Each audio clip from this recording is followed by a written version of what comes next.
Aujourd'hui, je voulais vous remercier, vous dire merci parce que grâce à vous, la chaîne a dépassé les 1000 abonnés. Donc un grand merci de nous suivre, pour certains depuis le début et puis pour d'autres au fur et à mesure. Et lorsque je dis depuis le début, on a remonté un peu le fil de tous nos mouillages, toutes nos étapes depuis ce 18 septembre. Et ça m'a amené à une réflexion à propos de la planification du voyage, du temps qu'on passe au mouillage et puis le rythme de la grande croisière. La question c'est comment on prépare un voyage en termes de planification, de temps, combien de temps on va rester sur chacun des mouillages par rapport à la durée que dure le voyage. Pour certains, un tour de l'Atlantique c'est programmé en général sur 1 an, pour d'autres sur un petit peu plus longtemps. Et puis on s'aperçoit aussi, parce que nous on en croise sur l'eau, des personnes qui louent pour 15 jours, la perception du temps et la durée, le nombre de mouillages, elle est encore différente.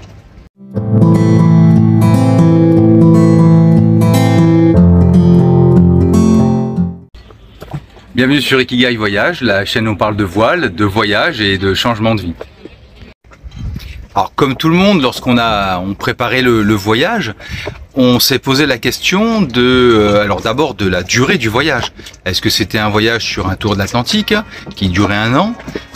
Est-ce que c'est un voyage sur un tour du monde qui va durer 3-4 ans? Un voyage qui va durer plus longtemps? Et ensuite, s'est posé la question des escales. Où est-ce qu'on allait mouiller? Qu'est-ce qu'on avait envie de voir? Mais bon, il y a tellement de choses à voir qu'on est obligé de faire des choix. On peut pas tout voir, sinon ça prendrait 25 ans ou 40 ans de navigation. Alors, la chose qui nous a guidés au début, c'était de se dire, en tout cas, on va utiliser un ratio de 80-20, c'est-à-dire que on veut rester sur 20% de navigation pour 80% de temps de visite, de mouillage, de temps sur place. Voilà, pour pas passer son temps à courir et être tout le temps en navigation. Ça, c'était notre premier critère, c'était ce 80-20. Alors le 80-20, il nous posait clairement dans la catégorie des touristes. On n'était pas dans le cadre de la course au large. Donc voilà, mais c'était vraiment notre postulat parce qu'on est parti pour naviguer, mais surtout la navigation est un moyen de découverte des pays dans lesquels on allait jeter l'ancre. Le deuxième point, parce qu'au final, au démarrage, on est quand même un petit peu dans le flou. On a du mal à estimer où est-ce qu'on va s'arrêter par rapport aux possibilités de mouillage, par rapport aussi à ce qu'on apprend après pendant la navigation quand on est sur place, par rapport aux autorités locales, par rapport aux autres voyageurs. Donc ça, on travaillait au démarrage avec vraiment des grandes lignes par rapport à cette planification. En tout cas, l'autre point, ça a été à quel moment on voulait arriver au Cap-Vert. Le Cap-Vert par rapport à la Transat, en fait, ça c'était notre point pivot. On voulait arriver au Cap-Vert tout début décembre et arriver en Martinique fin décembre. Voilà, le but c'était d'arriver avant le 31, on est arrivé le 31, donc c'était pas mal. Mais surtout arriver début décembre pour avoir le temps à la fois de préparer correctement le bateau, à la fois de pouvoir avoir le choix en termes de fenêtre météo et pas partir parce qu'il fallait partir à ce moment-là. Or, dans les faits, il y a vraiment un avant, après Cap-Vert, avant, après Mindelo. Nous, notre point de départ, on est parti le 18 septembre. Si on avait pu partir une semaine ou deux avant, on l'aurait fait. En tout cas, on voulait pas partir après le 20 septembre parce que si on fixe pas de date, on a tendance à repousser. Donc, on a fixé une date butoir au 18 et c'est le 18 que l'on est parti. À partir de là, la tranche, si on veut, elle était simple, c'est-à-dire que le 18 septembre, on partait du Cap d'Agde, le 1er décembre, il fallait être à Mindelo, et on avait quelques gros blocs, les Baléares, Gibraltar. Alors, d'abord Barcelone, parce qu'on tenait à passer au moins entre 5 et 10 jours à Barcelone. Donc Barcelone, les Baléares, Gibraltar, les Canaries. Ça a été les 4 sous-chapitres, on va dire, et entre 5 et 10 jours à Barcelone. Donc après, le nombre de mouillages c'est fait en fonction de ces chapitres, en sachant que finalement on avait entre 15 jours et 3 semaines pour chacun d'entre eux, quand on comptait les temps de navigation entre les points d'arrêt. Alors c'est vrai que le fait d'avoir une date butoir, celle du 1er décembre au Cap-Vert, ça fait qu'on a souvent pris la porte d'entrée du temps. Alors on identifie, on est parti du Cap d'Agde, après ça a été Gruissan, Canet-en-Roussillon, Banyuls, Barcelone, Solaire aux Baléares, Sant-Antoni à Ibiza, Carthagène, Gibraltar. Ensuite ça a été les Canaries, la Graciosa, puis Las Palmas, et ensuite ça a été Mindelo. Donc ça c'est un peu le trajet général. Et la deuxième étape, ça a été de calculer les temps de navigation entre ces différents points. Alors on avait grosso modo 2 gros pivots. On savait que dans les 10 premiers jours d'octobre, il fallait être aux Baléares, et que dans les 10 premiers jours, la première semaine de novembre, il fallait être à Gibraltar.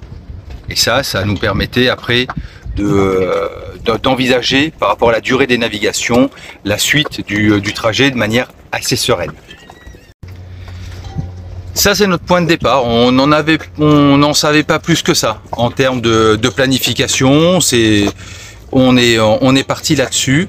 Assez rapidement, ce qu'on a constaté, c'est que des modules de 3 jours fonctionnaient bien. Alors pour des navigations qui duraient moins d'une journée. Lorsqu'on prenait par exemple une demi-journée de navigation, si on part le jour 1, demi-journée de navigation, on part le matin à 7 h, à midi par exemple on arrive, il nous reste le reste de la journée, on a la journée d'après, la journée encore après, et c'est le 4e jour où on a un nouveau départ, et ce 4e jour devient finalement le premier jour du module de 3 jours. Donc ça fonctionne bien, ça fonctionne encore, mais il y a beaucoup d'exceptions à la règle. Alors, avec ces deux gros rendez-vous, on va dire, début octobre les Baléares et début novembre Gibraltar, on absorbait ensuite les retards, on va dire, au planning par rapport au nombre d'arrêts. C'est-à-dire que si on avait de l'avance, on s'arrêtait, soit on faisait des arrêts plus fréquents, soit plus longs. Voilà, c'est le nombre d'arrêts qui a conditionné la gestion, on va dire, du temps. Il y a un point qui est important aussi à prendre en compte, c'est que la voile, c'est une activité qui est reliée à la météo. Donc, il vaut mieux éviter d'avoir des timings très très serrés pour pas se retrouver à être obligé de partir avec des mauvaises fenêtres météo. Donc là aussi, on va détendre un petit peu le temps, c'est-à-dire que et la météo, ça va être le vent, ça va être l'état de la mer, ça va être les systèmes orageux, etc. Donc ce point-là, il nous invite quand même à éviter d'avoir des timings trop serrés. C'est ce qu'on retrouve aussi lorsque l'on croise, nous ici, des personnes qui sont sur des locations sur 15 jours par exemple. On n'a pas la même gestion des moments de départ, et finalement on fait pas forcément les mêmes expériences. Après c'est compréhensible, moi si je loue un bateau pour 2 semaines, je veux voir un maximum de choses dans un minimum de temps. Donc il y a des moments où je vais prendre la mer, et ce sont des moments où ici sur Ikigai on aurait attendu 2-3 jours. Mais on n'est pas du tout dans le même contexte, et c'est bien logique que eux le fassent de cette manière-là. Alors un autre point qu'on a remarqué, c'est que l'on faisait des arrêts plus longs dans des lieux où on allait faire ensuite de longues navigations. Par exemple, on a fait des arrêts plus longs à Gibraltar, à Mindelo, simplement parce que les navigations après allaient être plus longues, et donc on avait un temps de préparation du bateau. Souvent ces lieux sont des lieux où vous allez avoir des ships qui vont vous permettre aussi d'avancer un petit peu plus votre préparation. Alors après, il y a la préparation du bateau, mais est-ce qu'on est prêt à partir? Est-ce que le bateau est prêt? Est-ce que l'équipage est prêt? C'est-à-dire, est-ce qu'il a envie? Est-ce qu'il est motivé? Est-ce qu'il est dans des bonnes conditions? Est-ce que on est sur la bonne fenêtre météo? Et puis, est-ce qu'on a visité tout ce qu'on avait envie de visiter? Voilà. Nous, on trouvait que aller à Barcelone pour y passer une demi-journée, on allait passer à côté d'un certain nombre de choses. Après, quand on est dans un mouillage où il n'y a que de la nature, c'est différent. On a peut-être envie d'y rester juste un jour ou deux, ou des fois juste une après-midi ou un moment pour on jette l'ancre, on mange et puis on repart après. Donc, pour le départ, moi j'ai vraiment ces 4 ingrédients-là. C'est-à-dire la préparation du bateau, la préparation de l'équipage, la bonne fenêtre météo, et est-ce que on fait de la croisière pour faire de la visite et pour visiter des pays? Est-ce qu'on a bien tout visité?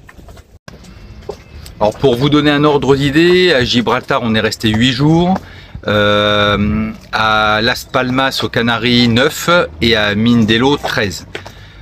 Mindelo, on avait à gérer aussi le changement d'équipier, le départ des filles et puis l'arrivée des garçons, et puis la préparation du bateau pour la transat, l'attente de la bonne fenêtre météo.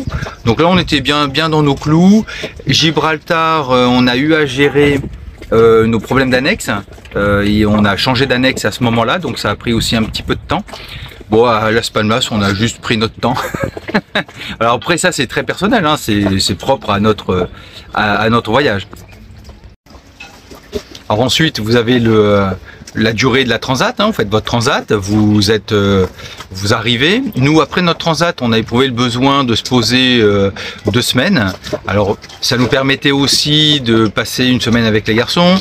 Ils sont partis, on a fait notre changement d'équipier, les filles sont arrivées, on a passé une semaine avec elles. Ça a permis de bien se poser parce que la transat a été quand même assez mouvementée. Donc on a bien récupéré, on a pu préparer le bateau pour la suite de la descente de l'Arc Caraïbe et puis retrouver le goût à la navigation, de la navigation côtière à ce moment-là. Je dirais qu'à partir de là, il y a deux situations. Soit vous avez un an, vous faites un tour de l'Atlantique, finalement vous vous retrouvez dans le même cas que avant la transat, c'est-à-dire que vous avez des points fixes. Là, ça va être de descendre l'Arc, d'arriver vers Grenade et de remonter en Martinique pour telle période. Ensuite, être à peu près aux îles Vierges britanniques à telle période pour être aux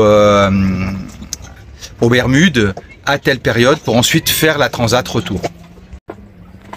Alors, si vous n'avez pas de date de retour de prévu, si vous pouvez passer plusieurs années dans les Caraïbes, ce qui est notre situation sur Ikigai, vous aurez quand même un point incontournable, ça va être la saison cyclonique. C'est-à-dire que vous n'allez pas pouvoir remonter au nord indéfiniment parce que vous allez devoir soit trouver un trou à cyclone, soit vous être dans la zone plutôt Martinique pour cette période-là. C'est-à-dire que c'est pas au mois de juin qu'on décide de monter aux Bahamas, parce que là on va se retrouver dans cette période cyclonique qui va durer plusieurs mois. Donc là on est sur la partie sud des Caraïbes, et puis on sait que on n'a pas juste un mois pour faire cette partie sud. Nous on y est resté à peu près 3 mois. C'est là où arrive une chose assez particulière, en sachant que sur un bateau, il y a toujours des choses à faire en termes d'entretien. On est sur un temps qui s'étire en termes de rythme, on perd facilement la notion du temps. Et on arrive à se dire finalement, j'ai pas grand chose à faire, mais j'ai le temps de rien. On est sur un mouillage qui est hyper confortable, on y est bien, on n'a pas forcément envie de partir, il y a des choses à visiter. Alors là, le temps peut facilement s'étirer et on peut passer de notre module de 3 jours à un module de 6 jours, 7 jours, 8 jours, 10 jours, et la perspective de reprendre la navigation, même si c'est pour une demi-journée, il faut lever l'ancre, faire toutes les manœuvres, il va falloir naviguer, et finalement il y a une sorte de, entre guillemets, de grosse flemme qui s'installe, et on s'aperçoit qu'on peut rester très longtemps sur un mouillage, et ça, pour la bonne continuité du voyage, il faut essayer de sortir de cette zone de confort là. Alors le luxe qu'on a quand on n'a pas à compter les jours, hein, par exemple quand on est revenu de Sainte-Lucie en Martinique, on s'est arrêté à Rodney Bay. Rodney Bay, fondamentalement, on pourrait faire que le custom et l'immigration et s'arrêter une journée. Nous, on avait du temps, on voulait prendre une très bonne fenêtre météo. On est arrivé le jeudi, on est reparti le lundi. Donc ça veut dire qu'on y est resté jeudi, vendredi, samedi, dimanche, à peu près 4 ou 5 jours. Voilà, c'est un luxe, hein, mais c'est vrai que là aussi le temps s'étire finalement parce que jeudi, vendredi, samedi, dimanche, on repart le lundi, donc on reste 4 jours. On repart le 5e, ça fait quasiment une semaine. Donc voilà, le temps va aussi s'étirer par rapport à ça. Mais pour moi, c'est plutôt quelque chose de positif. Alors si je devais résumer finalement les quelques points clés que je garderai, je resterai sur du 80-20, c'est-à-dire que 20% de navigation pour 80% de tourisme, ça je le garde. Je garde mes modules de 3 jours à partir du moment où j'arrive.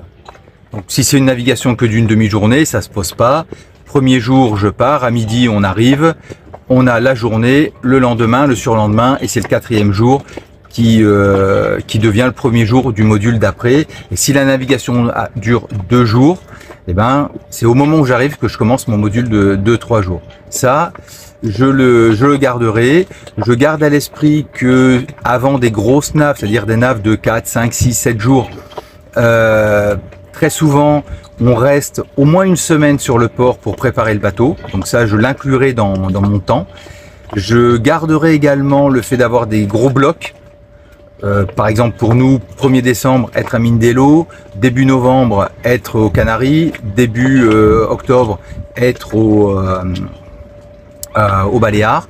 Pareil pour les blocs, une fois passé l'Atlantique.